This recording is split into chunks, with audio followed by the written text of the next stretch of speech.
ಸಚಿವರೇ, ಅಧ್ಯಕ್ಷರೇ, ಲೈಸೆನ್ಸ್ ಯುಕ್ತ ಗಿರಿವಿದಾರ ಮತ್ತು ಲೈಸೆನ್ಸ್ ರಹಿತ ಗಿರಿವಿದಾರರು ನೀಡುವ ದುಬಾರಿ ಬಡ್ಡಿ ದರಗಳ ಅನುಚಿತ ತೊಂದರೆ ಮತ್ತು ಬಲವಂತದ ವಸೂಲಾತಿ ವಿಧಾನಗಳಿಂದ ಆರ್ಥಿಕವಾಗಿ ದುರ್ಬಲ ವರ್ಗಗಳು ಮತ್ತು ವ್ಯಕ್ತಿಗಳನ್ನು ರಕ್ಷಿಸುವುದಕ್ಕಾಗಿ ಕರ್ನಾಟಕ ಗಿರಿವಿದಾರ ಅಧಿನಿಯಮ 1961 ಮತ್ತು 62 ಕರ್ನಾಟಕ ಅಧಿನಿಯಮ 13 ತಿದ್ದುಪಡಿ ಮಾಡುವ ಅವಶ್ಯಕತೆಯನ್ನು ನಮ್ಮ ಮುಂದೆ ಮಂಡಿಸಿದ್ದಾರೆ ಸದನದಲ್ಲಿ. ಅಧ್ಯಕ್ಷರೇ, ಈಗಾಗಲೇ ಮೈಕ್ರೋ ಫೈನಾನ್ಸ್ ಬಿಲ್ಲಲ್ಲಿ ಏನೆಲ್ಲ ಎಕ್ಸ್ಪ್ಲನೇಷನ್ ಕೊಟ್ಟಿದ್ದಾರೆ ಅದರ ಅನ್ವಯ ನಮ್ಮಲ್ಲಿ ಕೆಲವು ಏನು ಎಕ್ಸಿಸ್ಟಿಂಗ್ ಆಕ್ಟ್ ಏನಿತ್ತು, ಆಕ್ಟಲ್ಲಿ ಕೆಲವು ಆ ಒಂದು ರೀತಿಯಲ್ಲಿ ಈ ಮೊದಲು ಲೈಸೆನ್ಸ್ ಅವಧಿನ ನಾವು 5 ವರ್ಷಕ್ಕೆ ಅಂತೇಳಿ ಸೌದಿ ಕಾಲದಲ್ಲೇ ಮಾಡಿದರು. 1 ವರ್ಷ ಇದ್ದಿದ್ದು 5 ವರ್ಷ ಅಂತೇಳಿ ಅದನ್ನು ನಾವು 2 ವರ್ಷಕ್ಕೆ ಅಂತೇಳಿ ತಿದ್ದುಪಡಿ ಮಾಡಿರ್ತಕ್ಕಂಥದ್ದು.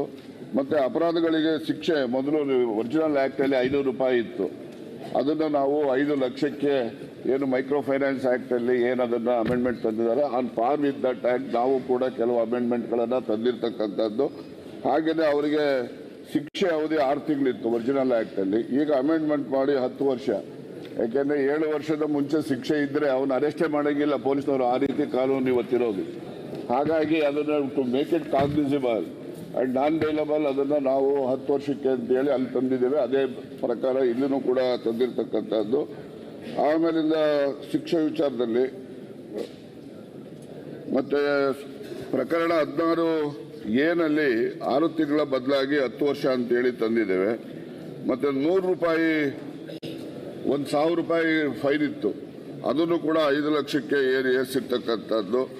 1 ತಿಂಗಳಿಗಿಂತ ಬದಲಾಗಿ 3 ವರ್ಷ ಅಂತೇಳಿ ಕೆಲವು ನಾವು ಈ ಒಂದು ಕಾನೂನನ್ನು ಇನ್ನೂ ಹೆಚ್ಚು ಸ್ಟ್ರಿಂಜೆಂಟ್ ಮಾಡಿ ಈ ವೀಕರ್ ಸೆಕ್ಷನ್ಸ್ಗಳಿಗೆ ರಕ್ಷಣೆ ದೊರಕಲಿಕ್ಕೆ ಈ ಒಂದು ತಿದ್ದುಪಡಿಗಳನ್ನು ಏನು ಮೈಕ್ರೋ ಫೈನಾನ್ಸ್ ಆ್ಯಕ್ಟಲ್ಲಿ ತಂದಿದ್ದಾರೆ ಆನ್ ಪಾರ್ ವಿತ್ ದಟ್ ಆ್ಯಕ್ಟ್ ನಾವು ತಂದಿದ್ದೀವಿ ಅಧ್ಯಕ್ಷರೇ.